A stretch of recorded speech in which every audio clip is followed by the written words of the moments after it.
আমরা যখন একা থাকি তখন ভেবেই নিই জীবনটা বোধহয় একাকিত্বে ভরা। আসলে তা নয়। জীবনে চরম আঘাত পেলে আমরা নিজেকে সবার কাছ থেকে আড়াল করে রাখি, আর তারপরে সেই একাকিত্ব। কিন্তু সে একাকিত্বের মাঝেও নিজের সঙ্গী করে নেওয়া যায় গান, কবিতা কিংবা উপন্যাসকে। সত্যি বলতে এগুলো ছাড়া কি কেউ কখনো কারো একাকিত্বের সঙ্গী হতে পেরেছে?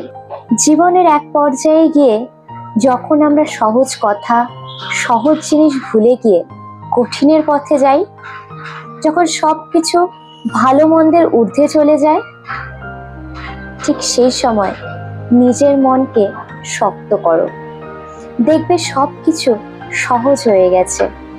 তখন বাঁচতে আর কঠিন লাগছে না।